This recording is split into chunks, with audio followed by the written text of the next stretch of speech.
Hello बच्चों। मैं ये होप करता हूँ कि आप सभी लोग एकदम बढ़िया होंगे। आपकी तैयारी भी चल रही होगी, अच्छी चल रही होगी। अभी आप लोग जान रहे हो कि हम लोग किस बारे में बात करने वाले हैं। आप लोगों ने टॉपिक पढ़ लिया है, तभी आप लोग यहाँ तक आए हो। और ये बात करना इसलिए ज़रूरी हो जाता है क्योंकि अभी जो आपका समय चल रहा है ये बहुत ही पैनिक फेज चल रहा है। इस समय आप जो है कई सारे डाउट्स में आ जाते हो कि क्या मुझे स्कूल आना चाहिए, क्या मैं घर पे रिवीजन कर लूँ। स्कूल आ रहा हूँ तो स्कूल वाले वर्क दे दे रहे हैं, अब मैं उस वर्क करूँ कि रिवीजन करूँ। ऐसे बहुत सारे डाउट्स आपके दिमाग में आते रहते हैं, बनते रहते हैं इस समय खासकर। तो उन्हीं सब डाउट्स को हम लोग यहाँ क्लियर करेंगे और हम लोग ये भी देखेंगे कि हम लोग अपने जो रिमेनिंग टाइम है उसको कैसे यूटिलाइज करें, ताकि जो है हम लोग अपने एग्जाम में बेटर स्कोर कर पाएं। और बेटा एक चीज़ यहाँ से आप लोग अच्छे से याद कर लेना कि क्लास टेंथ आपके लिए वैसे तो कई सारे कारणों से इम्पोर्टेंट है, लेकिन उनमें जो एक कारण आपको हमेशा ध्यान में रखना है वो ये है कि आपका क्लास फर्स्ट का रिजल्ट, क्लास सेकंड का रिजल्ट, क्लास इवन नाइन्थ का रिजल्ट, इवन क्लास टेंथ के आपके जो है प्री बोर्ड तक का रिजल्ट कोई नहीं पूछेगा। इवन आप भी भूल जाओगे आज के 4 to 5 years बाद। बट क्लास टेंथ का रिजल्ट आपके साथ हमेशा रहने वाला है। और उसके साथ-साथ जो लोग हैं, हालाँकि लोगों को उतना नहीं सुनना चाहिए, लेकिन जो लोग हैं वो आपको इसी बेसिस पे जज करने वाले हैं कि आपका क्लास 10th में कितना मार्क्स था। अब आपने क्लास 5, 6, 7, 8, 9 तक पढ़ाई की या नहीं की? अच्छे से पढ़े कि नहीं पढ़े? अच्छा मार्क्स था कि नहीं था? वो दूसरा मैटर है। अभी वो चीज़ आप जो है अपने दिमाग से निकाल दीजिए। अभी आपको अपने पुराने 10 इयर्स का जो आपका ट्रैक रिकॉर्ड है ना, ये समय उसको बदलने का। क्लास 10th में अच्छा कर लोगे, पुराना आपने क्या किया, कैसे किया है, उससे मैटर नहीं करेगा। और अगर क्लास 10th में आपने बुरा कर दिया, तो आपने पीछे क्या किया है, वो जो है आपके रिजल्ट में नहीं आएगा। आप पीछे कितना अच्छा रहे हो, अगर आपने 10th में गड़बड़ कर दिया, तो रिजल्ट भी गड़बड़ आ जाएगा। तो इन्हीं सब बातों को ध्यान में रखते हुए अपनी तैयारी करते रहिए। बाकी अभी हम लोग समझते हैं अपने कि हम लोगों को कैसे अपना रोड मैप लेके चलना है। तो जैसा कि हम लोग बात करने वाले हैं अपने रोड मैप के बारे में कि हम लोग कैसे बढ़ें, हम लोग अपने आप को कैसे आगे लेके चलें, हम लोग अपने आप को मोटिवेट कैसे रखें। तो उसके लिए आपका सबसे पहला जो फेस है, मैंने इस पूरे चीज़ों को जो है टोटल 3 पार्ट्स में, टोटल 3 फेजेस में डिवाइड कर दिए हैं। आपका जो पहला फेज होने वाला है वो अभी इस मंथ से अक्टूबर से लेके कहीं नवंबर 15-20 के आसपास, क्योंकि वहाँ के आसपास आपके स्कूलों में मैं उम्मीद करता हूँ कि आपका जो सिलेबस है वो खत्म हो चुका रहेगा। ठीक है। और अगर नहीं भी खत्म हो चुका रहेगा तो लगभग खत्म होने के कगार पे होगा। तो पहला है फेज फर्स्ट, जो कि अभी अक्टूबर से आपका मिड नवंबर के आसपास तक चलेगा। यहाँ पर आपको जो है बहुत ज़्यादा पैनिक नहीं होना है कि मेरे पास समय नहीं बचा है या स्कूल का बर्डन है, फिर घर पे मैं होमवर्क कैसे करूँ, ऐसा कुछ मत पैनिक हो। अभी जो आपका जो रिमेनिंग चैप्टर्स हैं किसी भी सब्जेक्ट में, आप उसको पहले कवर करिए। ठीक है, आप उसको कवर करते रहिए। साथ के साथ जो है आप उसका जो है नोट्स ही बनाते चलिए। एक शॉर्ट नोट आप बनाते हुए चलिए उसका। ठीक है, आप ये मत सोचिए कि मैं रिवीजन करूंगा ठंडी में तब मैं इसका नोट बनाऊंगा, नहीं। जब भागने का वक्त आता है तो मैप नहीं ढूंढा जाता है। ठीक है, अभी से ही सब एकदम दुरुस्त रखिए। उसके अलावा जो चैप्टर्स आपके कंप्लीट होते हुए जा रहे हैं, मैं शुरू से कहता हुआ आ रहा हूँ, जो चैप्टर्स आपके कंप्लीट होते हुए जा रहे हैं किसी भी सब्जेक्ट्स के, उसका आप प्रीवियस ईयर क्वेश्चन देखते हुए चलिए। और मैं बार बार ये चीज़ बोल रहा हूँ कि जो कई सारी बुक्स मार्केट में अवेलेबल हैं उनके जो सैम्पल पेपर हैं उसको बिल्कुल मत देखिए।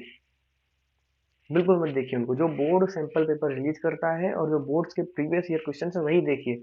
मैं कई सारे ऐसे जो है सॉरी, मैं कई सारे सैंपल पेपर्स देखता हूँ जिनके जो क्वेश्चन हैं उनका कोई सर पैर नहीं है। जैसे लगता है कि ऐसे कई सारी बुक्स हैं, वो लोग बस डाल दिए सैंपल पेपर, मुझे लगता है वो लोग कोई एआई वगैरह से लिखवाते हैं वो। उसको देख के मैं सोचा अरे यार तो मुझे आता ही नहीं है, पता नहीं क्या पूछ लिया। नहीं, वो फालतू की चीज़ें हैं वो। पीवाईक्यू और जो बोर्ड जारी करता है आपका सैंपल पेपर वो इम्पोर्टेंट है। उसके अलावा रिवाइज प्रीवियस चैप्टर्स वीकली। अब आपका 6 दिन स्कूल रहता है, 6 डेज आपका स्कूल रहता है। एक दिन हफ्ते का आप जो है उसको निकालिए और उस दिन जो है आप क्या करिए, जो जितना आपने उस 6 दिन में पढ़ा है, जितना आपने उस 6 डेज में पढ़ा है, आप उसको रिवाइज कर लीजिए। और अगर कहीं समय कुछ मिलता है आपको, तो उसके लिए आप जो है जो पुराने चैप्टर्स जो आज के 3, 4, 5 मंथ्स पहले पढ़ाए गए थे, आप उनको रिवाइज कर लीजिए। ऐसे चैप्टर्स जिनको लग रहा है कि हाँ इसमें मुझे रिवीजन की आवश्यकता है, सारे चैप्टर्स नहीं। ठीक है? और मैं इसलिए ऐसा कर रहा हूँ क्योंकि रिवीजन जो होता है बहुत इंपॉर्टेंट होता है। कई बार हम लोग को लगता है कि जो मैं नोट्स बनाते हुए चल रहा हूँ ठीक है, मैं आखिर समय देख लूँगा, हम लोग नहीं देख पाते हैं उसको। और जब हम लोग पेपर दे के आते हैं तो मन में ये मलाल रह जाता है कि यार मैंने इस चीज़ को लिखा था अपने नोट्स में, बट मैं वहाँ पे डिलीवर नहीं कर पाया अपने आंसर शीट में।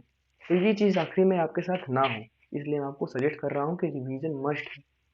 इतना मत पढ़ो, इतना ही पढ़ो लेकिन बार-बार उसको रिवाइज़ करो। रिवीजन काफ़ी इंपॉर्टेंट रोल प्ले करता है और अगर ये मैं कह रहा हूँ तो आप इसको मानिए। और सबसे बड़ी बात, अभी पैनिक बिल्कुल मत होइए।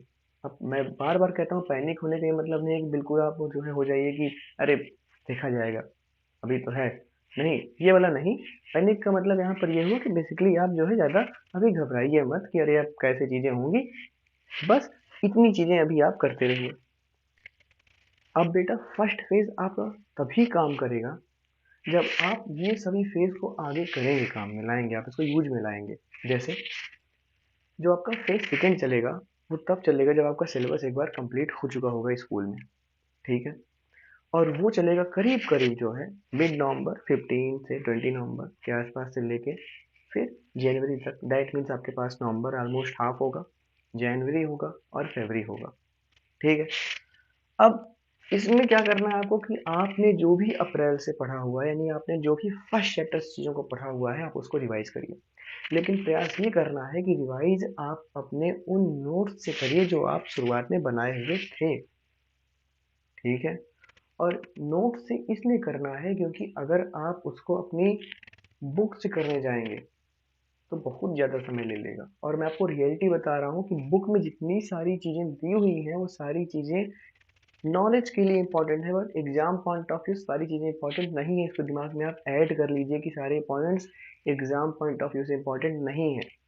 कई सारे बच्चे कंफ्यूज हो जाते हैं, उनको एकदम उसमें डिटेल में जाना रहता है। मैं ये बोलता हूँ कि अभी आपका लर्निंग फेज है। जब आप खुद ही सोचिए, जब आप बाइसिकल चलाना सीखे, जब साइकिल जब चलाना आप सीखे थे, तो क्या आप साइकिल चलाने के पहले ही दिन आपके अंदर कॉन्फिडेंस आ गया था क्या कि अब तो मैं जो है हाथ छोड़ के साइकिल चला सकता हूँ? मैं ऐसा प्रमोट नहीं कर रहा हूँ, लेकिन जो बच्चे ऐसा करते हैं, या फिर जो है मैं साइकिल बहुत तेज भगा सकता हूँ, या फिर ऐसा कुछ भी, या मैं मैं किसी को पीछे बिठा के चला सकता हूँ साइकिल, ये आपने फर्स्ट डे नहीं सीखा था, ये आप धीरे धीरे सीखे थे। तो अभी जो है आपका लर्निंग फेज है, अभी आपके सामने आपका एग्जाम है, अभी आपके लिए जो सिलेबस में दिया हुआ है टॉपिक, ऑफिशियल साइट से आप चेक करिएगा, हर सब्जेक्ट का सिलेबस आपके बुक में भी होगा स्टार्टिंग में, उतनी चीज़ों को आप ज़्यादा अच्छे से कवर करते हुए चलिए, ठीक है? बहुत ज़्यादा अगर आप भटकेंगे बेटा, तो आपका जो मेन टारगेट है आप उससे भटक जाएँगे। उसमें जो बोलते हैं ना मास्टर्स, वो आप करते रहेंगे, धीरे-धीरे आप आता रहेगा वो चीज़ें। साइकिल में आपने क्या कहा, शुरुआत में तो सिर्फ़ सीखा, धीरे-धीरे आपको फिर चीज़ें और अच्छे से आने लगी। वैसे ही यहाँ पर भी आपको करना है। फिर आगे बढ़ते हैं हम लोग। Solve PYQ under exam like condition. जैसे आप एग्ज़ाम में बैठेंगे, आपका जो भी एग्ज़ाम में जितना टाइम आपको मिलेगा 2 आवर्स, 2 और 30 मिनट, बिल्कुल वैसे ही आप एग्ज़ाम दीजिए अपने एक क्लॉक के साथ। आप लोगों के फ़ोन में, आप लोगों की जो है वॉचेज़ में स्टॉप वॉच होता है, आप लोग लगा के दीजिए। बिल्कुल वैसा आप कंडीशन बनाइए कि हाँ, मैं बीच में उठूँगा नहीं। आप जो है इवन टाइम मैनेजमेंट भी वैसे करिए और अपना पेपर आप A4 साइज़ में दीजिए, क्योंकि आपका क्लास 10th का जो बोर्ड का पेपर होगा, वो A4 साइज़ पेपर में होता है। यानी आपकी जो कॉपी होती है वर्टिकल होती है। तो आपको मार्केट से वर्टिकल पेजेज़ लेने हैं, वर्टिकल कॉपीज़ लेनी है, उस पे प्रैक्टिस करना है, क्योंकि वैसी ही कॉपीज़ आपको मिलने वाली हैं। नेक्स्ट है मेंटेन एन एरर लॉग। इसका मतलब क्या हुआ? अब जब आप पीआईक्यू सॉल्व करेंगे, तो ऐसा तो है नहीं कि आप सारे क्वेश्चंस कर ले जाओगे, और सारे क्वेश्चंस अगर आप नहीं कर पा रहे हो तो उसमें पैनिक भी नहीं होना है। तो जब आप सारे क्वेश्चंस नहीं कर पाओगे, तो ऐसे में जो है जो आपकी जिस टॉपिक में बार बार मिस्टेक्स हो रही हैं, या फिर जो उसमें एक भी बार मिस्टेक क्यों ना हो रही हो, उसको आप लोग एक जगह पर नोट डाउन करते हुए चलिए। या फिर इससे बढ़िया क्या कर सकते हैं कि आप उसी पार्टिकुलर चैप्टर का जहाँ पे नोट्स आपने बनाया हुआ है अपने स्पाइरल में या कहीं पर भी, वहाँ पर जाइए और वहाँ पर अपने एक अलग कलर पेन से लिख दीजिए कि हाँ, ये जो टॉपिक था, ये यहाँ से मुझे क्वेश्चन जो है आते हैं तो मैं नहीं जवाब कर पाता हूँ। आप फिर जाए इसको अपने नोट से चेकआउट कर लीजिए, अपने टीचर से कंसल्ट कर लीजिए, और उन टॉपिक्स पे जो आपका बार बार गलत हो रहा है या एक बार भी गलत हो रहा है, आप उसको जो है प्रॉपरली समझ लीजिए। लेकिन उससे पहले जब आप अपना आंसर चेक करेंगे पेपर देने के बाद, तो जो भी मिस्टेक्स है उसको आप लोग अपने लॉग में, जैसा भी आपको, जहाँ भी आपको लॉग अच्छा लगे, नोट्स में या कहीं भी, एक एक्स्ट्रा कॉपी कैसे भी, आप उसको वहाँ मेंटेन करिए। और सबसे बड़ी बात जो है, इस फेज 2 के समय आपको कंटिन्यूटी मेंटेन करनी है। ऐसा नहीं है कि आप एक दिन जो है, आज आपने पूरे दिन में 3 पीवाईक्यू सॉल्व किया अलग अलग डिफरेंट डिफरेंट सब्जेक्ट से, तो अगले दिन आप सोचिए अब तो रेस्ट ले लूँ, अब तो कल बहुत मैंने पढ़ लिया था। नहीं, आप 3 मत करिए एक दिन में, आप 2 ही करिए, लेकिन अगले दिन ही 2 करिए आप। कंटिन्यूटी आपको रखना है, आपको लगातार बढ़ते रहना है। कम कम चलिए, लेकिन एक साथ चलिए, पूरा कंटिन्यू लेके आप चलिए। उसके अलावा हम लोग बढ़ते हैं अपने फेज थर्ड पे, जो कि आपका रहेगा फरवरी, और यही से महीने बेटा आपका एग्जाम भी चालू हो जाएगा। दैट मीन्स कि जब आप यहाँ पे पहुँच चुके रहोगे, तो आपका एग्जाम एकदम नज़दीक रहेगा। ये फाइनल स्टेज होता है, यहाँ पे आपको स्प्रिंट मारना होता है। देखिए, जब आपका जो रेस होता है, जब वो आपका रेस लंबा होता है, लंबे समय के लिए होता है, तो हमेशा ये बात याद रखिए कि वहाँ पर आपको शुरुआत में बहुत तेज नहीं भागना होता है। ये पूरी जर्नी आपने अप्रैल में शुरू की थी, और अभी जो है ये आ गया है आपका, पेपर होगा आपका फरवरी मार्च। अगर आप शुरुआत में बहुत तेज भागने लगते कि मैं सब कवर कर लूंगा, मुझे सब मैं सीख लूंगा, तो आप आते आते जो है थक जाते जून जुलाई तक। तो उस समय आपको सिर्फ मैराथन लेके चलना था, धीरे धीरे भागना था, रुकना नहीं था, भागना था, चलना था, कैसे भी करना था, बस चलते रहना था। लेकिन आखिरी फेज में आपको स्प्रिंट मारना है, अब आपको अपनी पूरी जोर लगा देनी है। तो यहाँ पर आपको क्या करना है, तो वही पीवाईक्यू अगेन सॉल्व करते रहना है, लेकिन इस बार क्या करना है कि जो भी आपका एग्जाम का टाइमिंग हो, आपको उसके साथ इसको मैच करना है। जैसे कि अगर आपका एग्जाम का टाइमिंग है 11 to 1, दैट मीन्स आपका एग्जाम 11 बजे चालू होता है और 1 बजे खत्म होता है, तो आपको अपना पीवाईक्यू देने भी 11 बजे बैठना है अपने घर पे। उससे क्या होता है कि उस समय जो आपका ब्रेन एक रिदम में आ जाता है कि हाँ, मुझे 11 बजे एक्टिव रहना है। एक थोड़ा साइकोलॉजिकल ही है, मैं इसको ज़्यादा डीप में नहीं जाऊँगा, लेकिन आपको ये करना है, ठीक है? और उसके साथ भी यही नहीं कि सिर्फ़ आपको एक ही पेपर देना है, वो तो करना ही है, उसके साथ फिर आपको जो भी लगे, जो भी आपको पसंद आए उसके साथ का, आपको वो भी करते रहना है कि हाँ, मैं एक पेपर 3 से 5 भी दूँगा, एक पेपर में रात को 8 से 10 भी दूँगा, ऐसे आपको करना है। लेकिन एक पेपर आपको, एक स्लॉट ऐसा चुनना है, जब आपका एग्ज़ाम हो रियल में, उसी टाइम पे बस चुनना है। नेक्स्ट है, focus on weak areas identified in मॉक्स। आप जब मॉक दे रहे थे, आप जब पीवाईक्यू लगा रहे थे, तो आपको अपने कुछ वीक एरियाज पता चल चुके होंगे। जाहिर सी बात है, अगर आप किसी भी एक पर्टिकुलर सब्जेक्ट के लास्ट 5 ईयर या 8 ईयर या मैक्स टू मैक्स अगर आप 10 ईयर का अगर आप पीवाईक्यू दे चुके हो, तो आपको अपना वीक एरिया, जो आपके कमजोर चैप्टर्स हैं, जो आपके कमजोर टॉपिक्स हैं, जहाँ फंसते हो, आपको एकदम अच्छे से क्लियर आइडिया हो चुका रहता है। तो वहाँ पर आपको जो है ज़्यादा फोकस करना है, और उस समय आपको लास्ट में ध्यान रखना है, फरवरी में आपको ज़्यादा कहीं न्यू टॉपिक के पीछे नहीं भागना है, ठीक है? उसके अलावा स्टे कंसिस्टेंट विथ स्लीप, आपको जो है प्रॉपर नींद लेनी है फेब में। अभी इस समय आप जो है अपना नींद साइकिल जैसा भी करना है, स्लीप साइकिल आपको जैसा करना है कर सकते हो। आप स्कूल हो सकता है ना ही जाते रहो, तो आप जो है रात भी पढ़ाई कर सकते हो, सुबह लेट उठ सकते हो, वो आपका अपने ऊपर है। लेकिन यहाँ पर जो है आपको प्रॉपर स्लीप मेंटेन करना है, 7 to 8 आवर्स अच्छी स्लीप लेना है, अच्छे फूड्स, और उसके अलावा आपका हेल्थ भी अच्छा होना चाहिए। वो हमेशा आपको चेयर टेबल पर बैठ के पढ़ना ही नहीं, थोड़ा सा आपको चलना फिरना है, थोड़ा सा आपको जो है थोड़ा सा अपने आप को इन्वॉल्व रखना है और चीज़ों में, ठीक है? एकदम उसमें इन्वॉल्व नहीं हो जाना है कि बस मैं ऐसा रहूँगा। उससे क्या होगा, आपका हेल्थ इफ़ेक्ट करेगा, और इससे आप जो है बहुत जल्दी थकावट महसूस करोगे, या फिर आपका जो है पढ़ाई से ध्यान भटकने लगेगा। तो आपको थोड़ा-सा एंगेज रखना है कुछ और चीज़ों में, कुछ और पार्टिकुलर एक्टिविटीज़ में, लेकिन ये नहीं कि फिर उसी एक्टिविटी में आप जो है अपने आप को एंगेज कर लिए, नहीं। उसके अलावा avoid negative talk with peers. Peers means आपके अपने साथी लोग, आपके अपने दोस्त लोग। उनके साथ आपको नेगेटिव बात नहीं करनी है कि भाई मुझे बताओ तुम्हारा कितना चैप्टर कंप्लीट हुआ? तुम्हारा भाई उधर से बोल रहा है, अरे यार भाई मैं कुछ नहीं पढ़ा हूँ, मैं कुछ पढ़ा ही नहीं भाई। अब इससे क्या हुआ कि आपने अपने ऐसे ही 2-3 दोस्तों से बात किया, उन्होंने बताया कि अरे भाई मैं भी कुछ नहीं पढ़ा हूँ यार, पता नहीं क्या होगा, चलो देखा जाएगा। तो ऐसे में हो सकता है कि वो चीज़ आपको इफ़ेक्ट करे और आपको लगे कि यार मेरे दोस्त भी तो नहीं पढ़ रहे हैं, उसने भी तो टॉपिक स्किप कर दिया, मैं भी स्किप कर दूँगा। इसका उल्टा भी हो सकता है वो पढ़ रहे हों, ना बताएँ। इसका ये भी हो सकता है कि आपके दोस्त बताएँ भाई सब कवर है, सबका सब कंप्लीट है भाई, कोई क्वेश्चन कहीं से आ जाए मैं सब कर लूँगा। अब यहाँ पर भी आपको दिक्कत होने लगती है।